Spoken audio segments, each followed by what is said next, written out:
Mga ka-Republic, marami nang nag-aabang sa semifinals matchup ng Barangay Ginebra at SMB.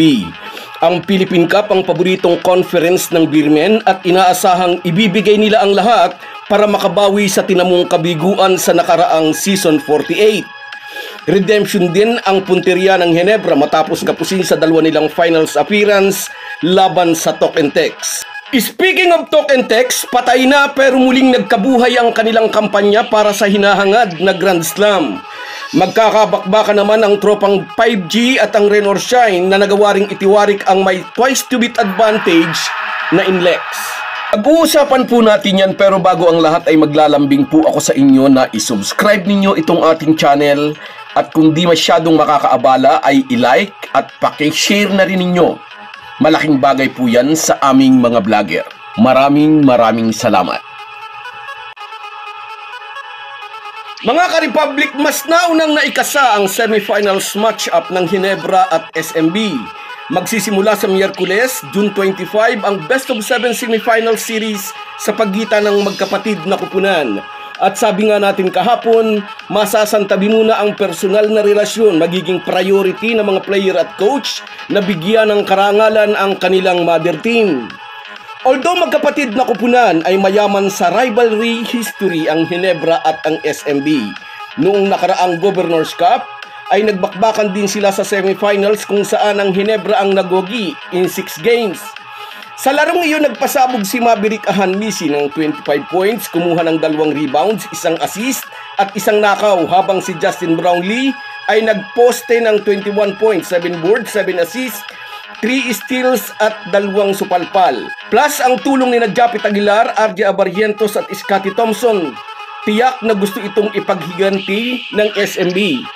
Walang Justin Brownlee ang Ginebra ngayon, ngunit hindi nawala sa SMB si Junmar Fajardo na incidentally ay frontrunner na naman sa BPC race.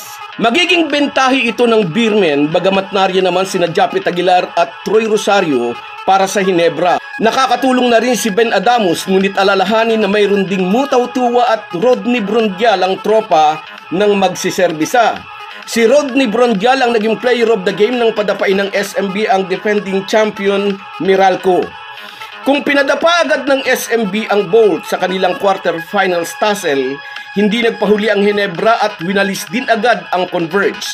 Sa larong ito, pinahirapan ni Japit Aguilar at Troy Rosario ang twin tower ng Fiber Xers na si Justin Aranya at Justin Baltasar. Kaya agad na ikasa ang sagupaan ng Ginebra at SMB sa semifinals. Kagabi lang na ikasa rin ang magiging sagupaan naman ng Talk and Text at Rain or Shine sa isa pang bracket ng semifinals matchup. Sa naunang rubber match kagabi, nagtagumpay ang Talk and Text na malakdawan ang may twice to beat bonus na Magnolia. Nakuha nila ang panalo sa isang larong nagpakita ng determinasyon ng mga bataan ni Chot Reyes. Patay na sana ang pag-asa para sa pinapangarap na Grand Slam pero nakabalikwas pa sa bingit ng tiyak na pagkatalo. Mahigit 2 segundo na lang ang natitira sa game clock. Kalmadong naibuslo ni Kelly Williams ang 2 free throw na nagbalik ng kanilang lamang 80-79. Mula sa sablay na desperation shot ni Jordan Heading, na rebound ni Williams ang bola at napaul siya ni Rafi Rivis mula sa likuran. Iyon ang free throw na nagbigay ng panalo sa TNT at ngayon buhay na buhay ang pag-asa nila para sa hinahangad na Grand Slam. 4 na panalo na lang ang layo ng tropang 5G para muling makasalta sa finals. At nakaharang sa kanilang daan ang isa pang kupunan na dumaan din muna sa twice to win disadvantage bago nakarating sa semis, ang Rain or Shine. Sa kabila ng pagkakaroon ng twice to beat advantage, nabigo ang NLEX at ang grupo ni Robert Bolick na maka-advance sa semifinals. At sa Miyerkules, sisimula ng ROS at TNT ang sarili nilang semifinals matchup. Sabi ng mga fans ng Talk and Text, suki na raw ng tropang 5G ang kupunan ni Yeng Giao. Kung di tayo nagkakamali, 2 o 3 diretso na silang nagharap sa semis. Laging talo ang magpipintura. Champion team ang Talk and Text, sabi ni Yeng Giao. Alam niyang mahihirapan na naman sila. Pero sabi rin ng ROS coach, subok lang ng subok. Nung malay natin, minsan baka makalusot na sila. Anyway, sa totoo lang ay walang nag-akalang makakasalta pa sa semifinals ang Talk and Text. Tatlong magkakasunod na talo agad ang pasalubong sa kanila ng All-Filipino Conference. Pero nakahabol pa rin sila sa playoffs Hindi nga lang nakakuha ng twice to beat advantage. Pero nalampasan nila iyon. May dalawang pagkakataon ng Magnolia na tapusin ang TNT, pero sa dalawang larong iyon, lutang na lutang ang puso at determinasyon ng mga bataan ni Chot Reyes. Sakaling malusutan muli ng TNT ang rain or shine, sino naman kaya sa Ginebra o San Miguel Beermen ang may kakayahang pigilan ang tropang 5G para di tuluyang maangkin ng mga ito ang napakailap na Grand Slam. So guys, yan lang muna. Hanggang sa muli.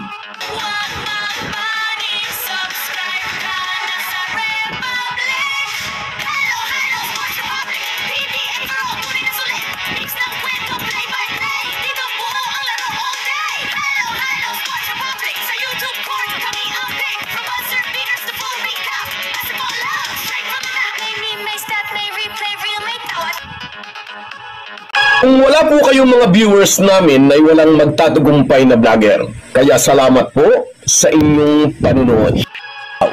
Shout out sa iyo, Ronaldo Latchika. Salamat sa tiwala, nakakataba ng puso. Sa iyo rin, shout out Rachel Abillar. Yes, sana marunong tumanggap ng pagkatalo yung iba dyan. At sa iyo rin, George Tolentino, shout out sa iyo. Maraming salamat at lagi kang nariyan, kabayan. Sa iyo rin, Ninita42, shout out sa iyo. Salamat sa suporta. At sa iyo rin, shout out Malyari Mascarinas, shout out sa iyo. Lagi kang present. Salamat. At sa iyo rin, shout out Kill Divine. Malakas daw ang SMB pero bibigyan niya ng Ginebra ng magandang laban. Shout out. At sa iyo rin, Herminia Balingit. Yes, nasa semis na. Good luck sa team natin. At sa iyo rin, shout out Sahara Higia. Good luck din, sabi niya. Salamat sa panonood, idol. Lagi kang nariyan. Sa iyo rin, RG Labutong. Pinaghandaan talaga, sabi ni RG Labutong. At sa iyo rin, Carmela Ibanez mula naman dyan sa Qatar. Shout out sa iyo, idol. At sa iyo rin, Borlagatan Donald mula naman dyan sa Singapore. Salamat sa inyong lahat. Kahit gaano po tayo kabisi, ay huwag po nating kalimutan ang ating buhay espiritual. Lagi po tayong magpasalamat sa bawat araw na dagdag sa ating buhay. Malaki po ang maitutulong ng pananalangin araw-araw. Isang paalala po mula sa inyong Halo Halo Sports Republic.